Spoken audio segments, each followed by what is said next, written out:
Hey, what's going on, YouTube? It's Falsa, and today we're talking about the new meme-tacular hero, Flint, who's a little fun, but really is mostly a gathering hero, and he was just released into the game with the patch released last night for me.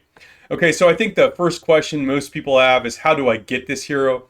It's pretty easy. Use your Dark Eliana dolls, and whenever you defeat a Dark Eliana army, like I'm doing right here, you have a chance to receive one of these helper chests. You'll receive between 0 and 3 every time you defeat one of these armies, so we'll take a look here. And you can see I just got two dark, helper chests from defeating that army, right? So you go to your inventory, you'll see your helper chests here, and you open them up. And every time you open one of these chests, you'll get one token, either an Eliana token or a Flint token, your choice. I'm going to choose Flint. And it kind of seems like in the future they might use this mechanic and add more epic heroes to this, just to make the Dark Eliana dolls, have some use going forward. So I'm going to take the Flint token here. Let's go check out Flint's skills. Okay, so you can see I leveled him up here, like I got more experience books than I know what to do with. So we'll go through each of the skills here. His first skill is kind of fun, looter shooter, okay? So when you max it out, he does 600 damage factor, so that's an indication this guy's terrible for combat, not really intended for that. And then he steals 500 gold, like whenever he uses his rage cycle, from the enemy, up to a maximum of 5,000 gold stolen per battle. It's fun. It's not significant. You're not using this guy in combat. Maybe we'll make meme videos of stealing gold from the enemy. His second skill, he gets a damage reduction every time he steals gold. Okay, great, whatever. His third skill is just some generic combat stats, some march speed. That's nice, but nothing impressive. And these are all his combat skills here, and that gives you an indication this guy is not meant for combat. His fourth skill is the important skill here. It's the holistic skill. It increases the gathering speed by 7% when you max it out, and an additional 15% for ore when you max it out. Now, just as a reminder, holistic skills, what are those?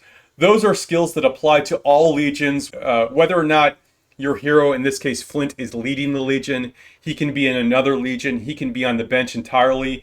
Everyone gets the benefit of holistic skills, right? So once you level this guy up, and once you max this out, all your legions will get a 7% gathering speed bonus at all times. So that's nice. And then, of course, the additional ore speed gathering bonus. The reason in particular you might want to use Flint as your gathering hero is actually his awakened skill is really good. It grants an additional 10% more resources when gathering. Hey, that's a nice bonus. Honestly, it's the best awakened skill of all of the gathering heroes. So this should really incentivize you to awaken this guy pretty quickly. Now, I think the way this reads, this will actually help like when you have him in an Alliance Resource Center. So I'm actually really excited to throw this guy in my Alliance mana pool and get as much as I can. But what skills should you focus on? In particular with the new skill lock system, which they also just released. And if you're not familiar with this, you can choose what skills to work on, but it has to be sequential, right? So right now I have it, so all of his skills are open, but I can set it so everything goes to the first skill, or the first 2 skills, or for the first 3 skills, etc. But what I can't do, unfortunately, is just focus on the 4th skill, or like 1 and 4.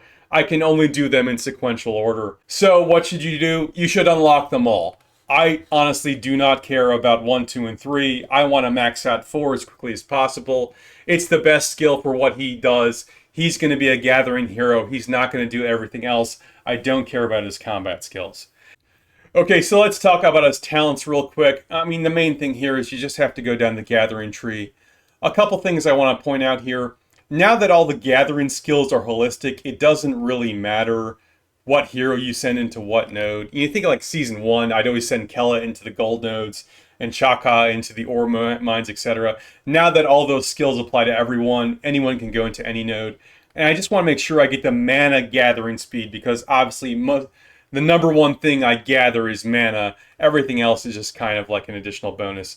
Up here, I'd rather have the increased gathering speed at a cost of load capacity, because what does a reduction in load capacity really mean? It just means I have to send, a few more workhorses out, and I got plenty of those, over the additional load capacity. No, I'd rather have the mana gathering speed. Up here, the choices aren't amazing. The one thing I'll point out here is you have the last experience talent here. Because I have, more experience books than I know what to do with, I can max all my heroes instantly. I don't really need to take this experience talent. if you are a new player or if it's a farm account that doesn't have that benefit, you definitely want Earth's Grace here to just help, level your heroes up through gathering. And finally, this last choice, Windfall, is the obvious choice here. Nothing too exotic or exciting here. I think I would say a pretty standard gathering talent build. All right, and so that's the new hero Flint. I don't know that we needed another gathering hero, but this guy's fun. Hey, why not? His holistic skill is going to help, and his awakened skill actually makes him, I think, the best gathering hero. So this is the guy that I'm probably going to be sending into the Alliance mana node most of the time. And really, that's all I got for you today. And until next time, you stay classy, Belleron.